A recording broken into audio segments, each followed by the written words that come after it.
Grabar. Listo, ya está permitido. ¿Alguien más quiere grabar la clase? Nada.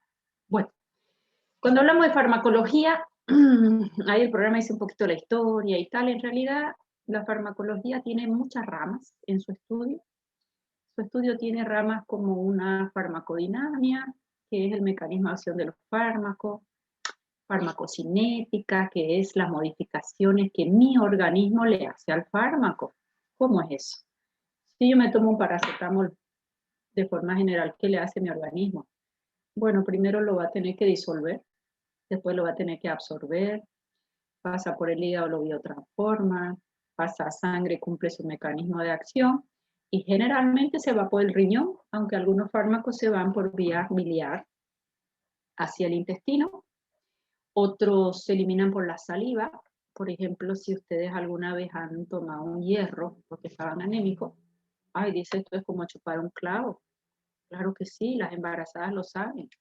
Se les suplementa hierro y lo que odian es el sabor que queda en la boca. ¿Por qué? Porque el fármaco se elimina por la saliva en un buen porcentaje.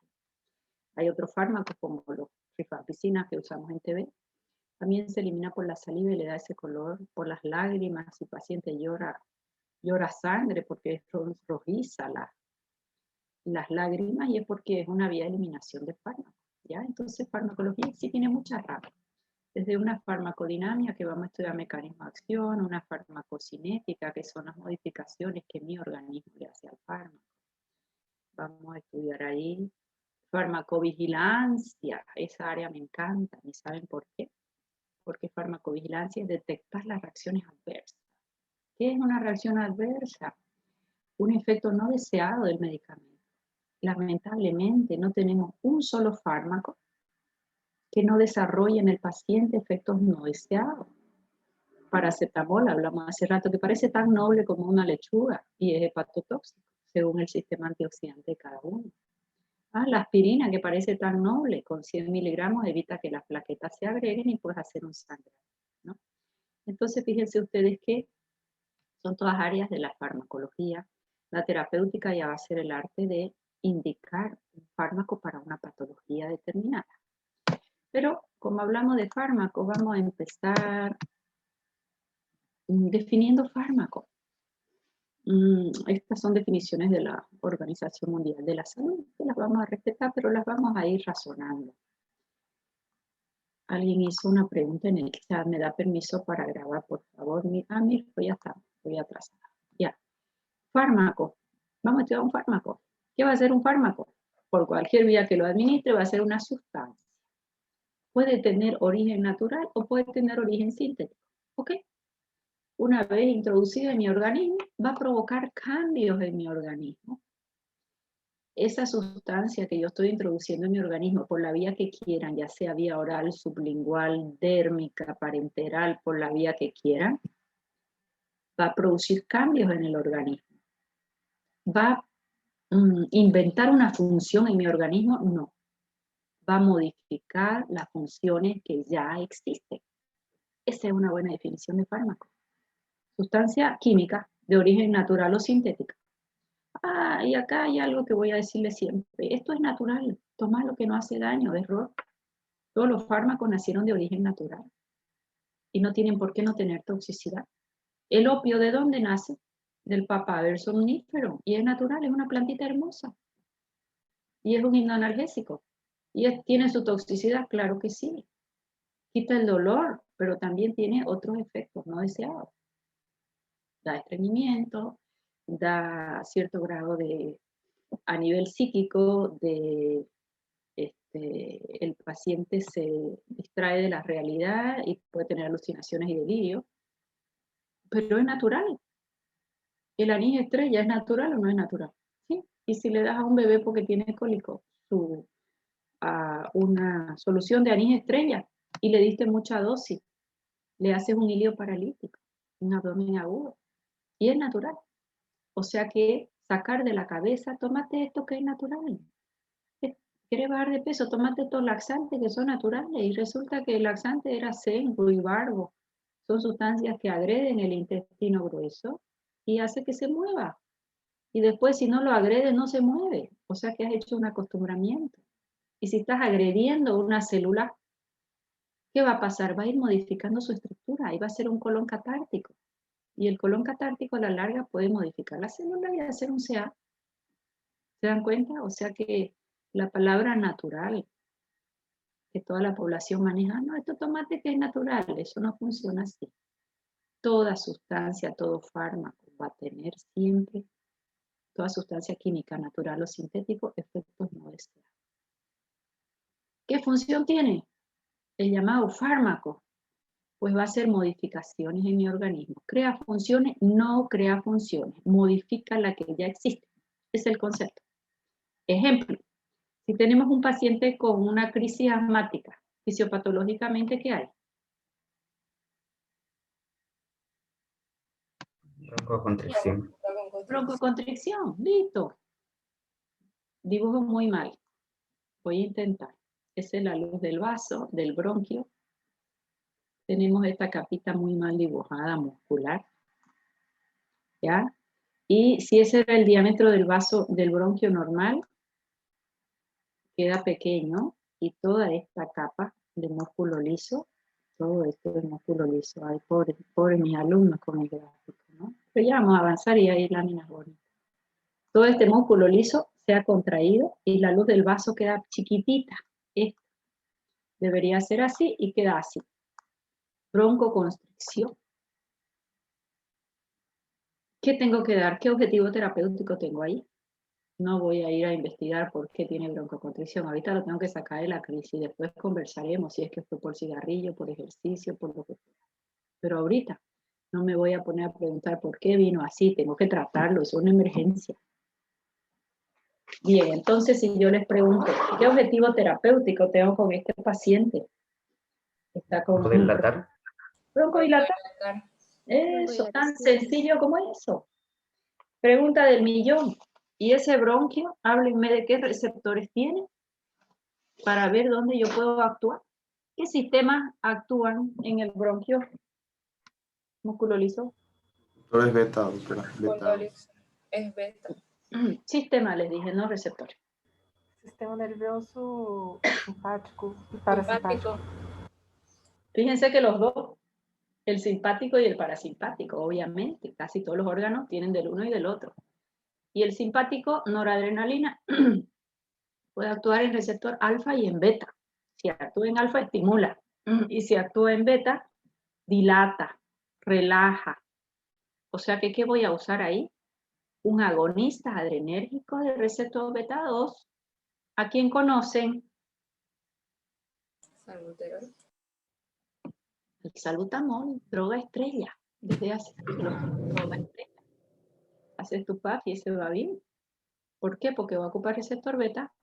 Va a ser lo mismo que la noradrenalina, por eso se llama agonista, y va a broncodilatar. Bien. Y yo le decía, pero no es el único. El parasimpático también tiene receptores muscarínicos. Y cuando él se contrae, se estimula, también hay un broncoespasmo asociado a las EPOC, enfermedad pulmonar obstructiva crónica en los fumadores. ¿El fumador responde mejor al salbutamol o a un hipatropio, un oxitropio que es antagonista muscarínico? A un oxitropio, porque la causa del broncoespasmo fue diferente. ¿Ah? Entonces, eso nada más lo vamos a avanzar para que ustedes vean cómo el fármaco está haciendo una modificación en mi organismo. No está creando una función.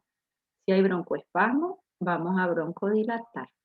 Hasta aquí hemos visto dos formas de broncodilatar de acuerdo a la causa que la ha provocado.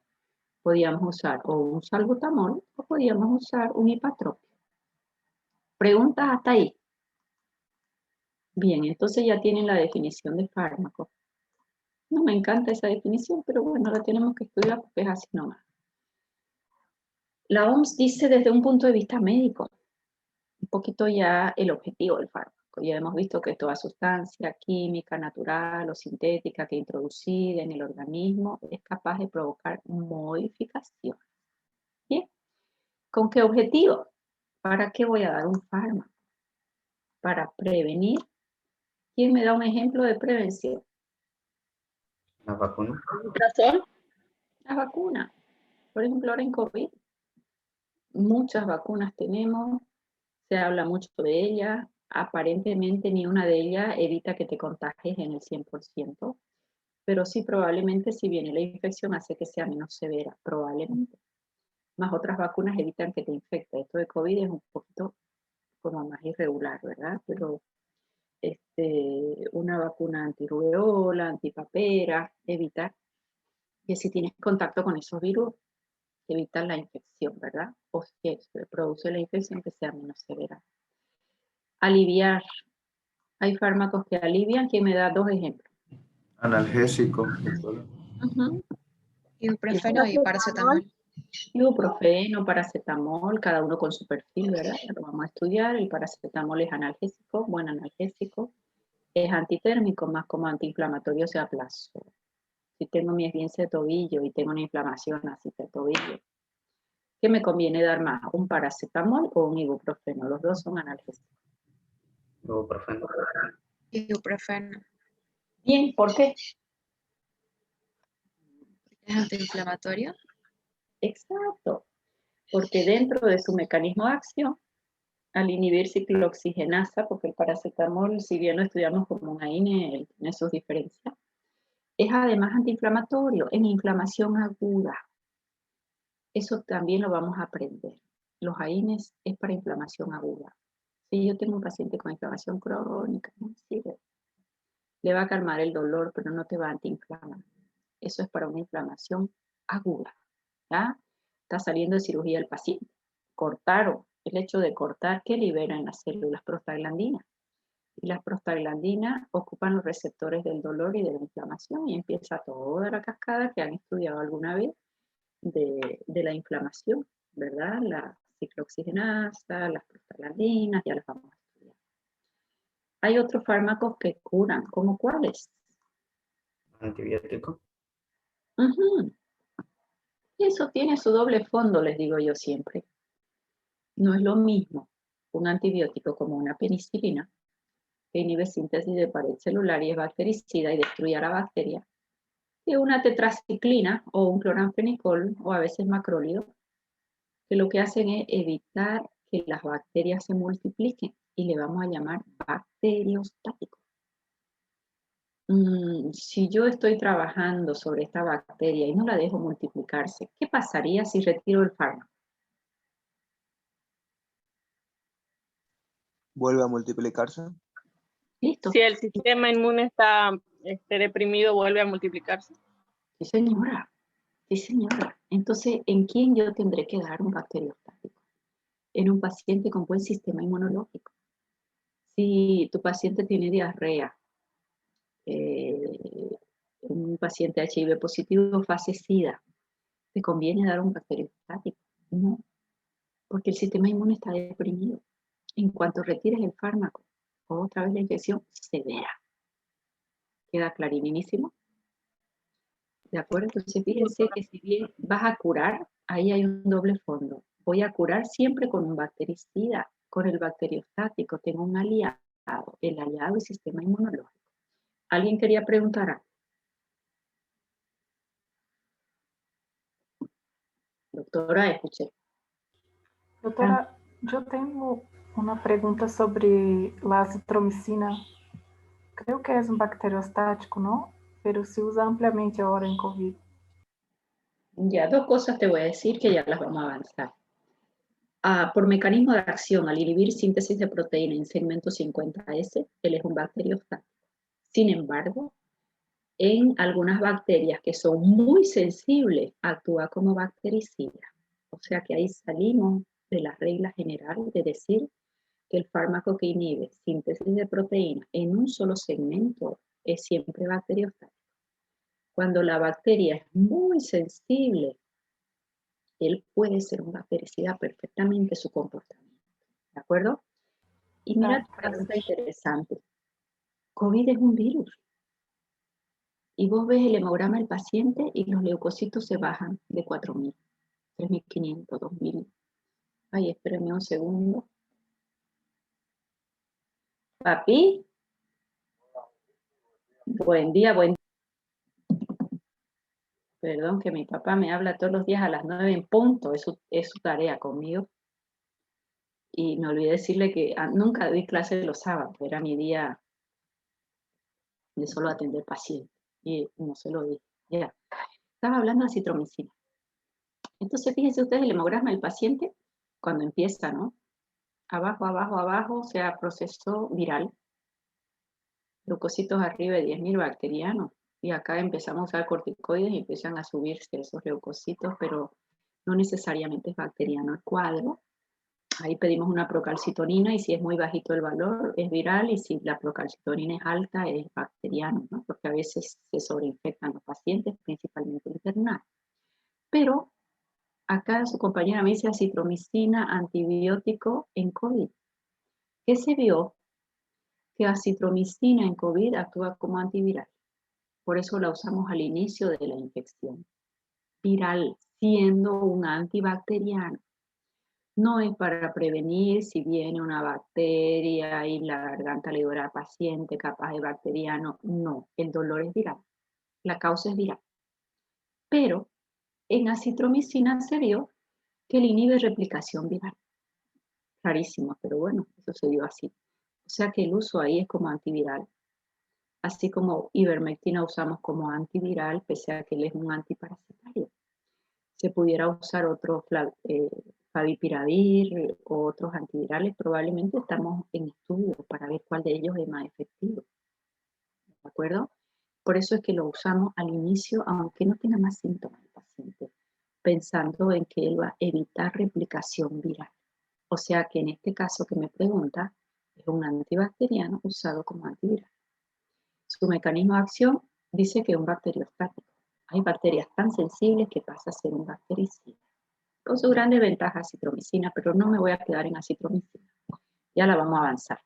¿Te quedó claro? ¿Quién me preguntó? Doctora, fui yo. Gracias. Bien. Entonces ya hemos visto fármacos para prevenir, fármacos para aliviar.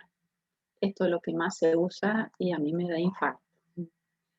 Porque a veces nos convertimos en médicos sintomáticos. Tiene diarrea, antidiarreico. Tiene fiebre, antipirético. Colesterol alto, Entonces, no necesariamente estamos yendo al fondo de la cuestión, pero son fármacos necesarios. Si tu paciente convulsiona, lo va a dejar con fiebre, no. Tenía un paciente con COVID que estaba perfecto todo el día, un chico joven. Le venía la fiebre y se sentía morir. Y había otro que me sostenía un 38,5 y no se sentía mal. Y no le daba nada. Le digo, me tomas solo tu paracetamol, que lo iba alternando con una dipirona, que cada uno tiene su toxicidad diferente, solo por necesidad. ¿Por qué? Porque si el cuerpo se calentó, todo el sistema de defensa se activa e intenta hacerle frente al virus de forma natural. O sea que es un catalizador, es un... Doctora, estoy con 38,5, pero no me siento ni mal. Bueno, lo sumo una duchita, pero vemos cuántas horas dura tus picos de fiebre. Normalmente es al final de la tarde, una fiebre alta o a la madrugada. ¿Por qué? No lo sé. Pero es lo que he podido yo ver. Si el paciente me lo tolera, se lo dejo sin antipirético, porque le ayuda al cuerpo a defenderse. La mamá sube la fiebre en el niño y enloquece. Y todo el mundo quiere bajar la fiebre. Solo hay que bajar a los que tienen tendencia a hacer una convulsión. No lo voy a dejar en muy mal estado general. Pero la fiebre en sí es un catalizador. Y si tú le diste un antibiótico porque es una infección urinaria, y si le das el antipirético horario, ¿cómo te vas a dar cuenta que el antibiótico está siendo efectivo?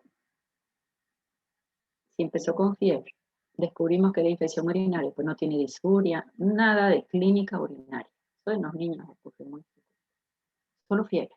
Le hace su hemograma, le hace examen de orina, infección urinaria. Él no sintió nada. Si le das el antitérmico horario, la fiebre no va a subir en ningún momento. Empiezas el antibiótico y si el antibiótico es efectivo, ya eso va a ir mejorando. ¿De acuerdo? Pero si el niño ya tiene antecedente de convulsión, le das a horario por lo menos un par de días. Eso funciona así hasta que sale tu cultivo de orina para ver de haber elegido el antibacteriano ideal. ¿Está clarinísimo? ¿Sí? Bueno, Sí, doctora. fármacos para diagnosticar. A ver, nómbreme uno. El contraste.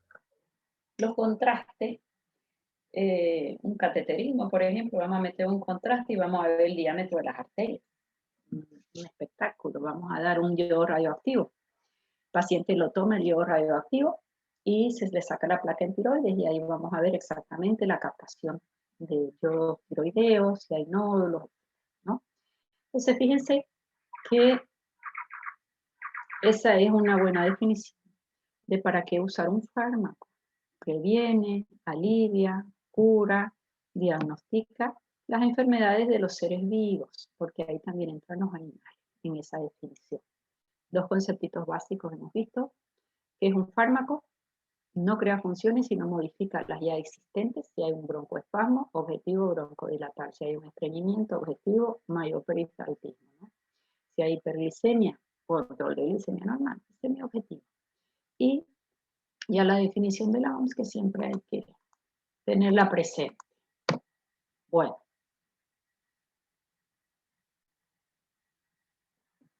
Ahora, esta es la primera práctica que vamos a hacer. ¿Por qué? Resulta que el gran problema en los fármacos es cómo yo lo voy a denominar. Hemos hablado harto de paracetamol, ¿no ves? ¿Quién se acuerda quién era el antídoto de paracetamol? La Acetilcisteína. N-acetilcisteína. Esa, hay que amarla, la N-acetilcisteína. ¿Y quién sabe para qué más se usa la acetilcisteína? La N-acetilcisteína. Es un mucolítico. Hace que el moco, las uniones sean más débiles, un poco de agua y los mocos fluidifican y salen. Es un mucolítico. Pero además es un donador de electrones, pero además me barre un poco ferritina, por eso lo usamos tanto en COVID. Pero además es un antídoto en intoxicación con paracetamol. Fíjense que a lo largo de su vida le hemos descubierto muchos efectos farmacológicos. Bueno, los fármacos, como un paracetamol, por ejemplo, cuando yo digo paracetamol, es un nombre genérico. Vamos a empezar por los genéricos. Pregunta el millón, ¿qué es un nombre genérico? Es una denominación sencilla que se le da a un fármaco en todo el mundo mundial. ¿Qué significa? Que paracetamol se llama aquí, paracetamol se llama en Alemania, paracetamol se llama en India, paracetamol se llama en China. ¿Qué es un nombre genérico? Un nombre fácil de pronunciar y de lenguaje universal. ¿Okay? Si yo les pregunto, ¿y cuál es la composición química del paracetamol? Pues el paracetamol es un para-aminofenol. Si algo se acuerdan de la escuela, de cuando estudiaron química orgánica, que no se acuerdan nada, de un benceno, ¿no? Ese benceno, si le pone un oxidrilo, es un fenol. Esta es la posición orto, esa es la meta y esta se llama para. Esto lo estudian bien porque se lo voy a preguntar en examen. No se los voy a preguntar.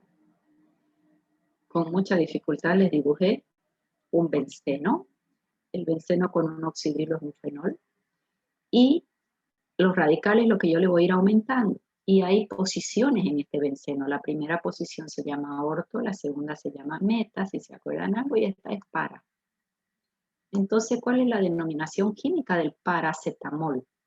Para, esto es un grupo amino-fenol. Para-aminofenol. ¿Qué es más fácil de pronunciar? ¿Para-aminofenol o paracetamol? Paracetamol. Paracetamol.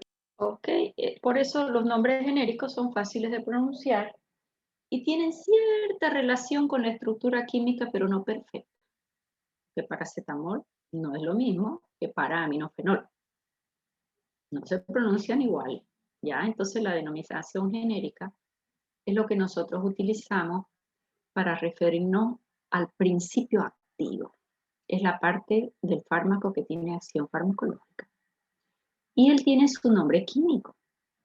El que les di es sencillo, ¿no? El paracetamol, pero fíjense este. Meperidina es un derivado de morfina, es un sueño analgésico, es un analgésico que da sueño, que no tiene techo.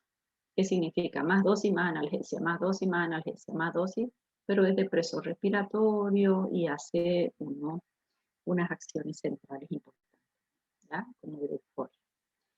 Esa meperidina que la usamos mucho en pacientes con CA o pacientes postoperados con alto dolor. ¿Cómo se había llamado?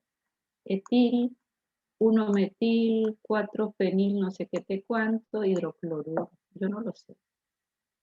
¿Es fácil o es difícil el nombre químico?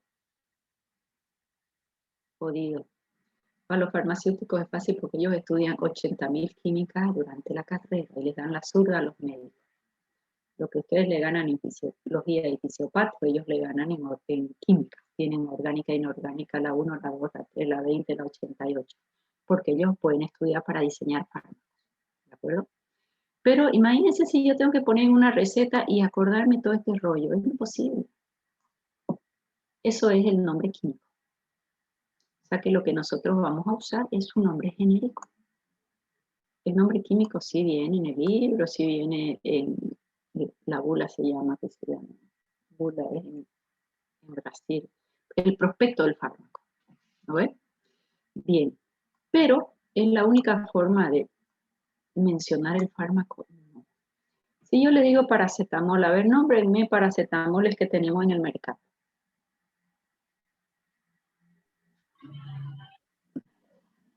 Trasil, Trasil, otro. Dialgin, El que me dice alguno, si se acuerda qué laboratorio lo produce, mejor. Trasil, no sé quién lo produce Trasil. A ver, ese teléfono, muele. Laboratorio productor de Inti, ¿ya? Yo te creo, pero no sé los nombres comerciales muy poco manejo. Trasil, digamos que es de Inti. Otro, paracetamol. Talflex. Talflex. De Vago. No es paracetamol. No, Talflex no es paracetamol. Te aseguro que Talflex tiene que ser ketoprofeno o ketorolaco. Sí, es que Dialgin, ¿Sí o no? Mirko, ese sí me lo sé. Pocos nombres comerciales manejo. Laura, dijiste uno. Dialgin es de Tialgin. Asofarma. Tialgin, Tecnofarma. Fíjense que si yo receto Tialgin, el paciente va y quiere Tialgin, pero ¿qué era lo que yo receté? Paracetamol. Entonces el nombre genérico es paracetamol. Y el nombre de fantasía es el llamado nombre comercial. Cada laboratorio que lo produce le va a colocar su nombre comercial que se le dé la gana. Ese es su marketing de laboratorio. Un nombre comercial, ¿qué características va a tener? Tiene que ser pegajoso, tiene que ser fácil para que se acuerde el médico. Ese es el marketing. Entonces, fíjense ustedes que yo puedo tener paracetamol en la farmacia de 10 laboratorios diferentes. 10 laboratorios diferentes. Son nombres comerciales y eso a veces entorpece un poco al paciente porque el médico le dice Tialgin y que no le cambien la receta y va a la farmacia y tengo este otro, es lo mismo. No, no es lo mismo. El doctor dijo que no me cambie y empieza toda la discusión con los pacientes. Lamentablemente hay gran diferencia entre los medicamentos de marcas comerciales. ¿Por qué digo lamentablemente?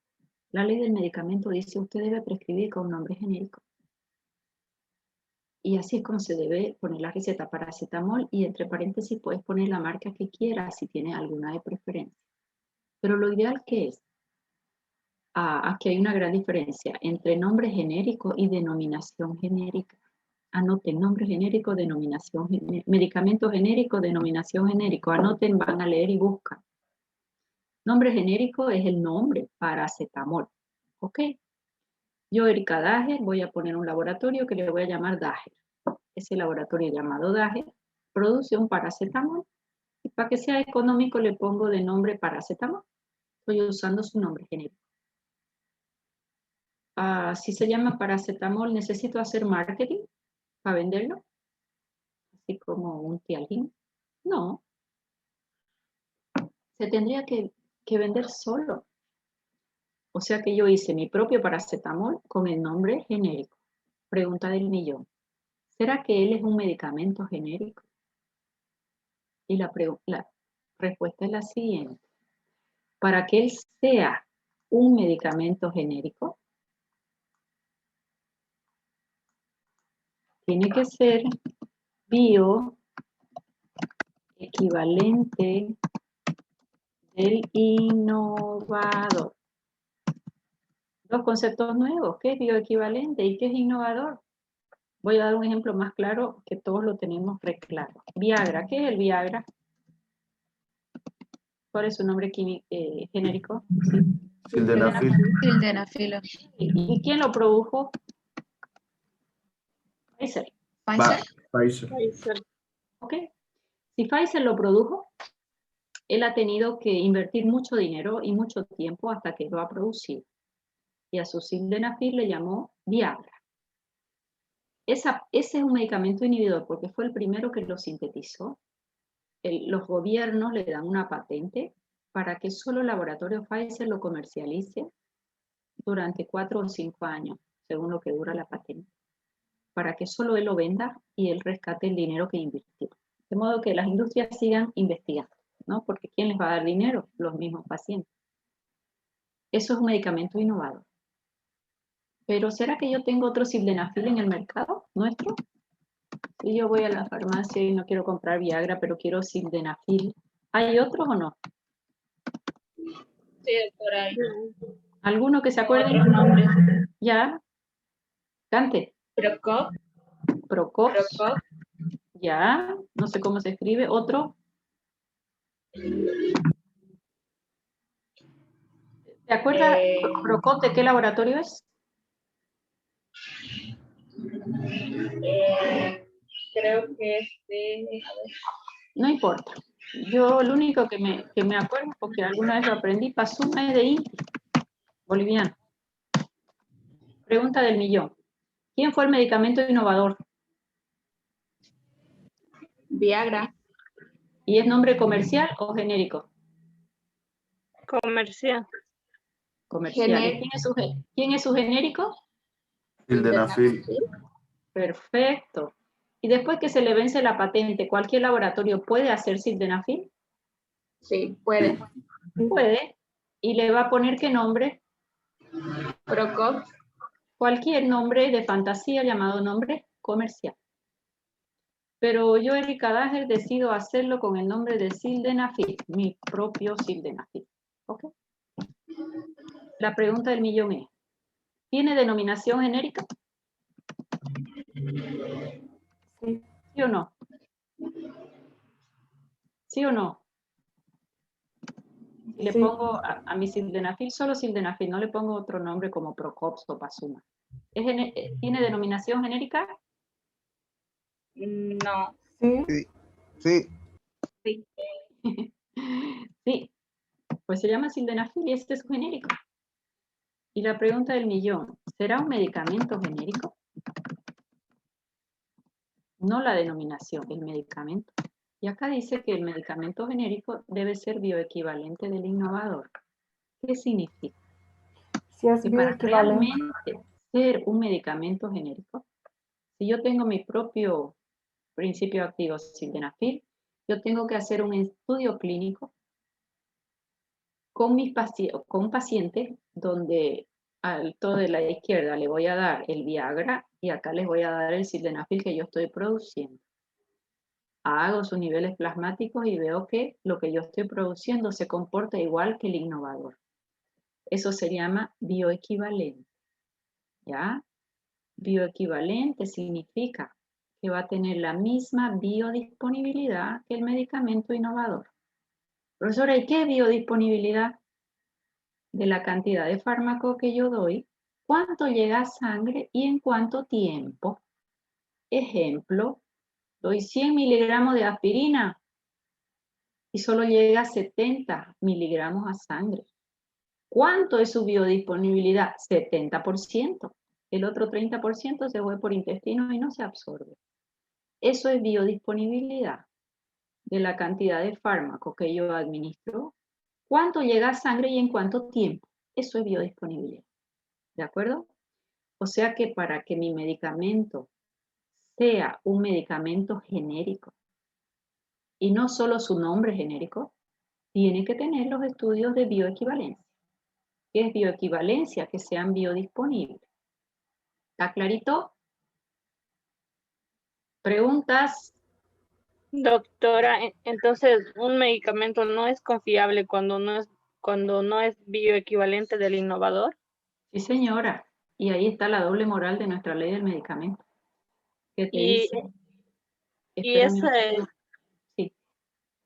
el bioequivalente del innovador, ¿cómo podemos identificarlo cuando compramos los comprimidos? En el O prospecto. Tiene su nombre genérico y una R arriba de registrado. Que generalmente no lo traen los medicamentos. Son muy pocos los que realmente son genéricos. Y ahí viene la doble moral, la ley boliviana, que dice, use medicamentos genéricos que son más económicos. Tenés un paracetamol hindú de 10 centavos y tenés un de Tecnofarma, un Tialgin que vale $1. Doutora, La uma pregunta dúvida. es, ¿será genérico o solo es su nombre genérico? Eso es una controversia muy grande. Si realmente todos fueran medicamentos genéricos y no solo su nombre, yo lo usaría con plena confianza. Pero a la larga ves que lo usas y no tienes el efecto. Y si vas en detalle, no es medicamento genérico, solo su nombre es genérico y eso hace que sea más económico. No sé si se entendió. Pregunten que les queda 1 minuto y 47 segundos. ¿se entendió, doctora? Doutora, uma dúvida. Então, sempre o medicamento genérico é outra fórmula, não? É uma substância química outra, pero que tem efeitos similares. Que sean bioequivalentes. Es el mismo principio activo. Vamos a estudiar en la siguiente clase lo que es principio activo. Es la sustancia química que tiene la acción farmacológica. Tienen que tener mismo principio activo. Pero ese principio activo lo tienen que trabajar para hacer un comprimido, entonces le ponen disolventes, agregantes, aglutinantes, que los dos se comporten igual y que llegue la misma cantidad a sangre. Lo vamos a ver más adelante. ¿Ya? Tengo 1 minuto y les doy su tarea para la siguiente clase. Me van a buscar 10 nombres genéricos, paracetamol, enalapril, propanolol, el que quieran. Le van a buscar su nombre químico y le van a buscar a cada uno por lo menos 5 nombres comerciales y entre paréntesis van a poner de qué laboratorio es. ¿De acuerdo? Por ejemplo, si ponen del sildenafil, me ponen, que dijimos, Pasuma de Inti, el Procop de no sé quién, etc. Háganlo para aprender. No es que me lo van a presentar. Les puedo preguntar a la siguiente clase, el que quiera lo presente, el que no, no. Eso es solo para aprender. ¿De acuerdo? Bueno, esto se está por terminar. Les hicimos 3 hoy. La idea es hacer siempre 2. Pero los sábados capaz un poquito más relajados. Si estamos atrasados, vamos a ir haciendo 3. ¿De acuerdo? La siguiente clase, día miércoles, les espero 11:30. Y les mando el programa y la cartita descriptiva con Mirko. ¿Está bien?